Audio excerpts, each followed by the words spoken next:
और देखिए इस वक्त की सबसे बड़ी खबर आप तक हम पहुंचाने जा रहे हैं। जेडीयू के संभावित उम्मीदवारों का जो नाम है वो न्यूज़ 18 के पास आ चुका है। एक एक करके वो सीट, एक एक करके वो नाम आप तक हम पहुंचाने जा रहे हैं। तो देखिए सबसे पहले बड़हरिया सीट की अगर बात करें तो बड़हरिया सीट पर इंद्रदेव पटेल संभावित उम्मीदवार जेडीयू की तरफ से हो सकते हैं। तो देखिए सबसे पहले जेडीयू की तरफ से जो मंत्रणा है वो चलती रही, बीजेपी की तरफ से सीट शेयरिंग का फॉर्मूला फाइनल हुआ।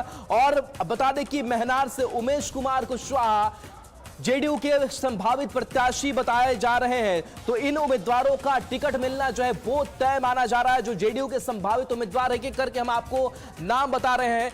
तो ये जेडीयू के संभावित उम्मीदवारों का नाम है। उम्मीदवारों का जो टिकट मिलना है वो तय माना जा रहा है। इस बीच दूसरी सीट की अगर बात करें बड़हरिया सीट की तो इंद्रदेव पटेल हैं। वैशाली से सिद्धार्थ तो मेहनार से उमेश कुमार कुशवाहा चुनावी मैदान में जेडीयू से ताल ठोकते नजर आएंगे। अमरपुर से जयंत राज, फूलपरास से शीला मंडल एक बार फिर से यहां से उम्मीदवार होंगी। शीला मंडल इस बार विधायक भी हैं। तो जेडीयू के संभावित उम्मीदवारों के नाम लगातार आपके स्क्रीन तक हम पहुंचा रहे हैं। उम्मीदवारों का टिकट मिलना तय बताया जा रहा है। इसके साथ साथ दूसरी तरफ अमरपुर सीट की बात करें तो जयंत राज, वाल्मीकि नगर सीट से रिंकू सिंह चुनावी मैदान में, तो फूलपरास से शीला मंडल, धमदाहा से लेसी सिंह का नाम सामने आ रहा है। इसके साथ साथ कुचायकोट से अमरेंद्र पांडे, बरारी से विजय निषाद, रुन्नी सैदपुर से पंकज मिश्रा, हरलाखी सीट से सुधांशु शेखर, सुपौल से विजेंद्र यादव संभावित उम्मीदवार बताए जा रहे हैं। मोकामा से अनंत सिंह, ये एक नाम जिसको लेकर के सोशल मीडिया पर अनंत सिंह ने पहले ही जानकारी दी थी कि वो नॉमिनेशन करने इस सीट से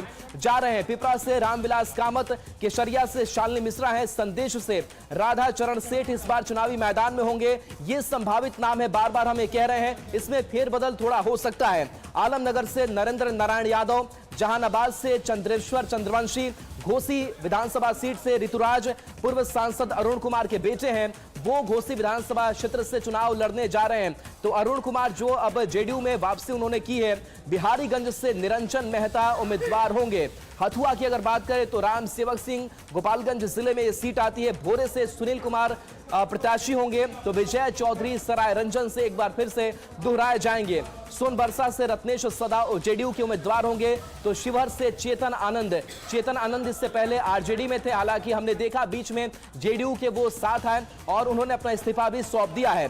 काटी सीट की अगर बात करें तो अजीत कुमार यहां से जेडीयू के उम्मीदवार होंगे। इसके साथ साथ वारिसनगर से अशोक कुमार मुन्ना का नाम सामने आ रहा है। बरबीघा से सुदर्शन, इसके साथ बहादुरपुर से मदन सहनी चुनावी मैदान में होंगे जो अभी मंत्री भी हैं। इसके साथ साथ कल्याणपुर से महेश्वर हजारी का नाम सामने आ रहा है। तो ये वो नाम है जेडीयू के संभावित उम्मीदवारों का जो एक एक करके हमने नाम आपको बता दिए हैं। इसमें कई ऐसे चेहरे हैं जो रिपीट किए गए हैं। आनंद अमृतराज हमारे साथ न्यूज़ 18 संवाददाता फोन लाइन पर। आनंद, जो संभावित उम्मीदवारों की एक लिस्ट है न्यूज़ 18 ने बताई है, इसमें खास क्या लग रहा है? देखिए निश्चित तौर पे ये एक बार फिर से हम अपने दर्शकों को क्लियर कर दें कि ये संभावित उम्मीदवार है जिनका टिकट मिलना तय माना जा रहा है। लेकिन अंतिम समय में अगर कुछ फेरबदल होता है जिसकी संभावना बहुत कम है, लेकिन फिर भी एक या दो उम्मीदवार ऐसे हो सकते हैं जिनका टिकट कट सकता है, उनके जगह कोई नए उम्मीदवार आ सकते हैं। लेकिन इतना तय है कि मनार से जो प्रदेश अध्यक्ष उमेश कुशवाहा, उनका टिकट लगभग फाइनल हो चुका है। वैशाली से सिद्धार्थ पटेल जो सिटिंग विधायक हैं, उनका भी टिकट तय हो गया। अमरपुर से जयंत राज जो बिहार सरकार के मंत्री हैं, भवन निर्माण मंत्री, उन्हें भी रिटेन किया गया है। वाल्मीकि नगर से रिंकू सिंह जो लगातार विधायक जीते आ रहे हैं, उनका भी टिकट रिटेन कर दिया गया है। फूलपरास से शीला मंडल जो बिहार सरकार की मंत्री है, परिवहन मंत्री, उनका भी टिकट रिटेन कर दिया गया है। इसके अलावा धमदाहा से लेसी सिंह जो बिहार सरकार के मंत्री है, उनका भी टिकट तय कर दिया गया है। बरारी से विजय निषाद जो इसके पहले सिटिंग एमएलए हैं, उनको भी टिकट दिया गया है। रुन्नी सैदपुर से पंकज मिश्रा जो अभी सिटिंग एमएलए हैं, उनका भी टिकट बरकरार रखा गया है। इसके अलावा हरलाखी से सुधांशु शेखर भी अभी सिटिंग एमएलए हैं, उनका भी टिकट बरकरार रखा गया है। इसके अलावा सुपौल से विजेंद्र यादव जो जेडीयू के सबसे वरिष्ठ नेता है, बिहार सरकार के मंत्री, ऊर्जा मंत्री, उनको भी रिटेन किया गया है।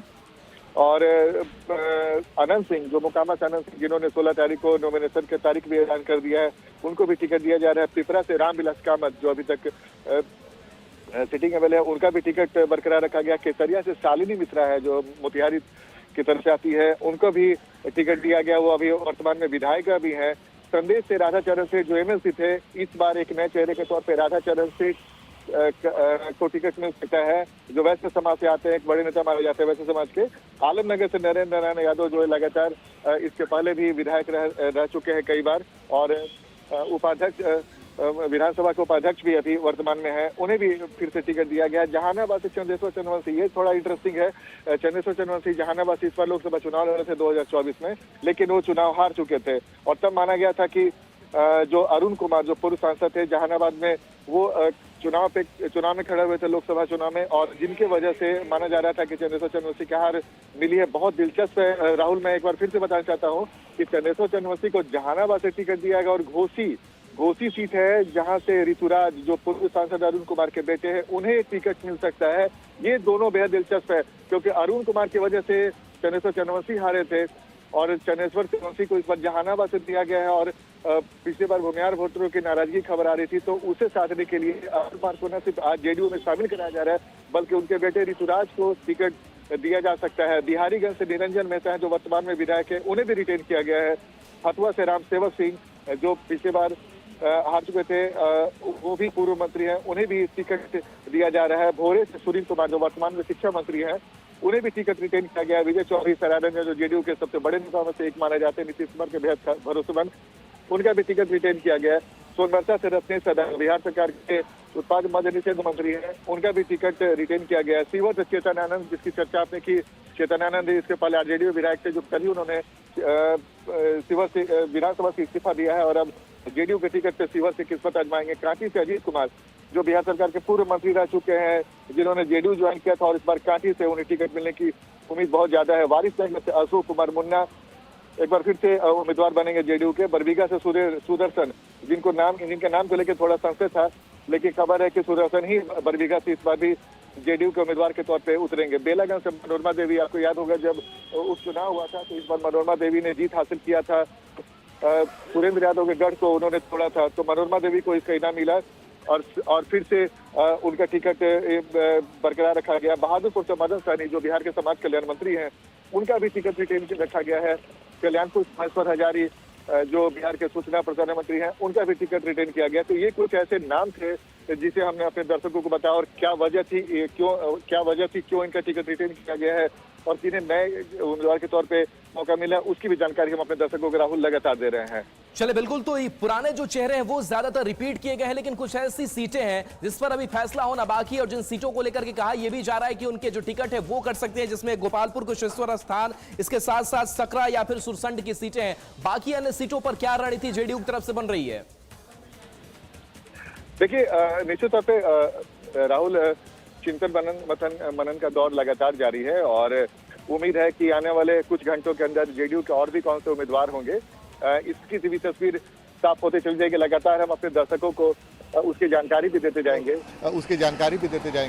लेकिन दिलचस्प है, जेडीयू की पूरी कोशिश है राहुल की ऐसे उम्मीदवारों को उतारा जाए, चूंकि इस बार जेडीयू 100 से ज़्यादा सीटों पे चुनाव लड़ने जा रही है और पिछली बार जेडीयू भले ही 2020 में 115 सीट पे लड़ी थी, लेकिन मात्र 43 सीट पे सिमट कर रह गई थी। तो इस बार वैसी परिस्थितियां न हो, इसे देखकर जेडीयू की पूरी कोशिश है कि न सिर्फ अपने अधिकांश सीटिंग एमएलए के टिकट को रिटेन करें, बल्कि कुछ ऐसे उम्मीदवार भी उतारे हैं जिनके जीतने की संभावना ज़्यादा है। तो इस वजह से हम लगातार अपने दर्शकों को बता रहे हैं, एक बार फिर से बता रहे हैं कि मनार से जो उमेश कुशवाहा जो हारे थे, जो प्रदेश अध्यक्ष है, उन्हें भी टिकट दिया गया है। और नए नामों में नाम है, इसके अलावा आनंद सिंह है जिनके टिकट को बरकरार रखा गया है। इसके अलावा वारिसनगर से अशोक कुमार मुन्ना है, बरबीघा से सुदर्शन, जिनके नाम को लेकर काफी संशय था, लेकिन जेडीयू ने एक बार फिर से उन पर भरोसा जताया है। बेलागंज से मनोरमा देवी, जिन्हें उपचुनाव में जीत के बाद उसका इनाम मिला है, और चेतन आनंद जो आरजेडी के विधायक हुआ करते थे, कल उन्होंने इस्तीफा दिया और वापस फिर से जेडीयू के टिकट पर किस्मत आजमाएंगे। तो कुछ ऐसी सीटें हैं जो लगातार हम अपने दर्शकों को बता रहे हैं और धीरे धीरे जैसे जैसे पुख्ता जानकारी आते जाएगी, हमारी पूरी कोशिश रहेगी हम अपने दर्शकों को वो जानकारी भी दें। बिल्कुल आनंद, तो देखिए एक बार फिर से वो लिस्ट हम बता रहे हैं और इस लिस्ट में खास बात यही नजर आ रही कि जो पुराने चेहरे हैं उससे जेडीयू ने रिपीट किया है, यानी कि रिस्क बहुत जेडीयू की तरफ से नहीं लिया गया है, या फिर जो परफॉर्मेंस अगर किसी का खराब भी रहा हो या फिर लोकसभा चुनाव में जिनको हार भी मिली है उन पर भी भरोसा जताया गया है। यानी कि जेडीयू मानती है जानती है कि आपका कभी परफॉर्मेंस ऊपर नीचे हो सकता है, लेकिन अगर आप मजे हुए राजनीति के खिलाड़ी हैं, अगर आपकी जनता में पैठ है तो आपको जगह